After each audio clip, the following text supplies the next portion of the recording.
Michaels, Cris Collinsworth, the guys that call the game, travel all across the country talking to the best of the best in the NFL. And it certainly seems in their eyes like the Browns franchise has turned the corner. Well, you're always talking about a coach and quarterback combination. And, I mean, when you look at it right now, I mean, I know Stefanski's only had 1 year, but he's done a heck of a job, obviously. And Baker Mayfield, after maybe last year wasn't a great year for him, but I think Tony summed it up perfectly. Maybe the numbers aren't fantastic, but when you watch him play, you understand it. So when you have a coach and a quarterback situation like that, which appears to be highly promising for the future, a great offensive line, Chris talked about that. You got a great running back in Chubb. You got another running back in Hunt. You got Myles Garrett on the other side. You got all these guys. They've got a lot of stars as well. I mean, Landry, you put him in that mix. A lot of players who are well known now, not only around the league but for the viewing public. So that's why I think when you look at this team, clearly this to me is a team very much ascending. Yeah, and one of Al's favorite subjects, this is a team that's based on analytics as well. They've spent a lot of money gathering a group of really smart people. I mean, really smart people. I know a bunch of these guys and ladies. So I think they're all in. Give Jimmy Haslam credit. They've attacked this from every front. They've got a great stadium now. They've got the fan base is amazing. Analytics is great to keep Al happy, and hopefully, I know they're thinking they've got their quarterback now. So there's a lot of things and coach going in the right direction. So welcome back in the D-Man, Dennis Manoloff. Dennis, they alluded to it. Quarterback, coach, and in this instance, I think you have to throw general manager Andrew Berry in that mix as well. It finally looks like they have the pieces in place to grow this to where they want to go. You're right, Dave. Let me say this from the previous segment. I shortchanged the Bake Show. 72.4 was the total QBR, lower than I thought, but ranked 9th.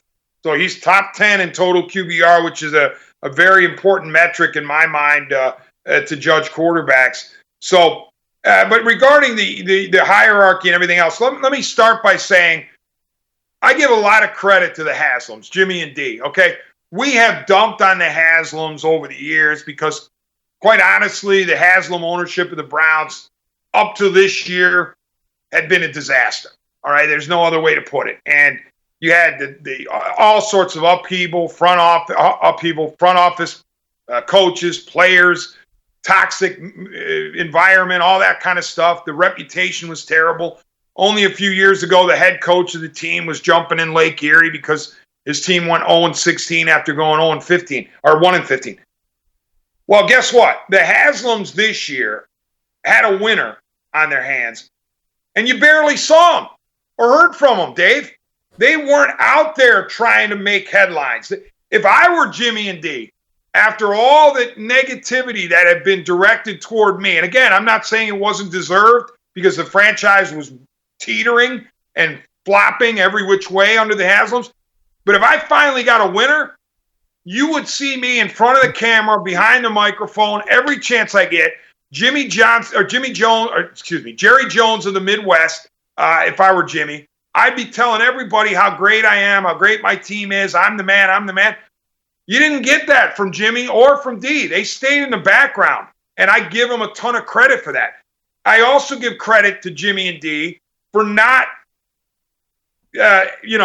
going with Freddie Kitchens for another year. They learned from the Hugh Jackson mistake. They cut the bait on Freddie, and they said, look, we got to move on from him, and a gutsy call to say that's enough with John Dorsey.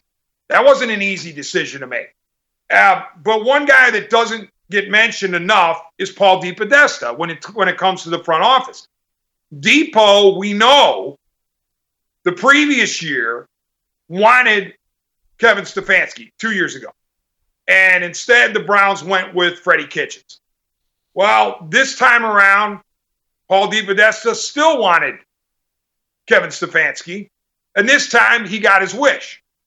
But I'm wondering if Paul DePodesta is not in the building, is Kevin Stefanski the coach of the Cleveland Browns?